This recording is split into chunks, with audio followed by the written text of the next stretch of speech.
Hi hello students, welcome to CMG education. ఈరోజు మనం చెప్పబోతున్న topic ఏంటి అంటే గుప్తా ఎంపైర్ అంటే గుప్తుల సామ్రాజ్యం తాలూకా ఫ్యాక్ట్ షీట్ అనేది మనం మాట్లాడుతున్నాం. దాని తర్వాత వచ్చేసరికి ఏంటంటే నాణాలు, సాహిత్య ఆధారాలు ఏ విధంగా ఉన్నాయి, అలాగే శాసనాలు ఏ విధంగా ఉన్నాయి అనేది కూడా మనం చూద్దాం. అయితే ఫ్యాక్ట్ షీట్ ఏంటి చూసినట్లయితే పరిపాలనా కాలము.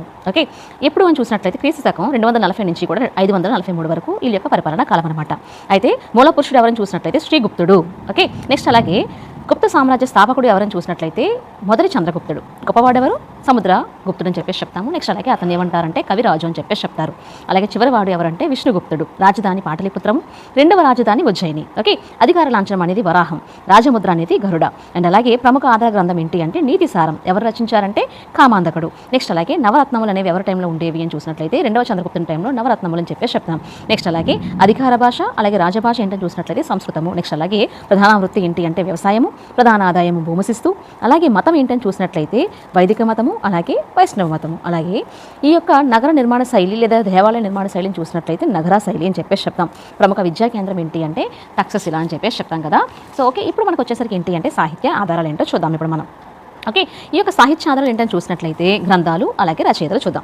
నీతి సారం కామాంతకుడు రచించారు, గుప్తుల పాలన గురించి చెప్తుందన్నమాట. నెక్స్ట్ అలాగే కౌముది మహోత్సవం అనేది వజీగడు రచించాడు, చంద్రగుప్త మౌర్య యొక్క పట్టాభిషేకం గురించి చెప్తుంది. నెక్స్ట్ అలాగే ముద్ర రాక్షసం అనేది ఏంటి అంటే విశాఖ దత్తుడు రచించారు, విశాఖ దత్తుడు.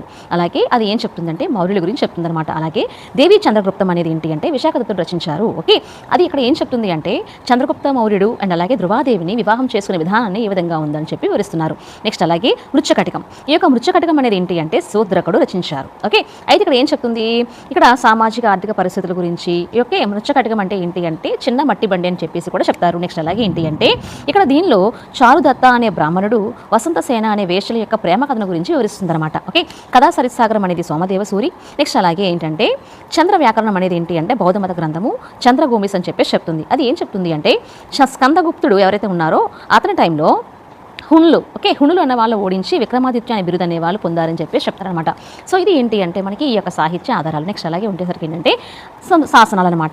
ఈ యొక్క శాసనాల్లోని సముద్రగుప్తుని శాసనాలు ప్రశస్తిలు ఉన్నాయని చెప్పేసి చెప్తాం. అలహాబాద్ ప్రశస్తి అని చెప్పేసి చెప్తాం కదా. ఇది ఏంటి అంటే సంస్కృత భాషలో దేవనాగరి లిపిలో ఉంది అని చెప్పేసి చెప్తాం. దీన్ని లిఖించింది ఎవరు అంటే తిలబట్టు అని చెప్పేసి చెప్తాం. అండ్ అలాగే ఏంటి అంటే దీన్ని ఎవరు వేయించారు, అదే సముద్రగుప్తుని యొక్క మంత్రి అలాగే సంధి విగ్రాహకుడు అయినటువంటి హరిసేనుడు వేయించారు అని చెప్పేసి చెప్తాం. దీనిలో ఎవరెవరి గురించి ఉందని చూసినట్లయితే ఓకే అశోకుడు గురించి, సముద్రగుప్తుని గురించి, జహంగీర్ గురించి కూడా ఏంటి అంటే ఈ యొక్క అలహాబాద్ ప్రశస్తిలో ఉంది అనమాట.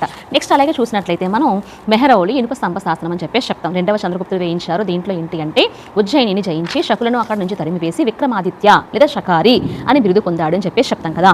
ఓకే, నెక్స్ట్ అలాగే దీని తాలూకా ఫుల్ లెంత్ వీడియో అనేది మన ఛానల్లో అందుబాటులో ఉంటుంది. మరికొన్ని ఇన్ఫర్మేటివ్ వీడియోస్ కోసం మన యొక్క ఛానల్ని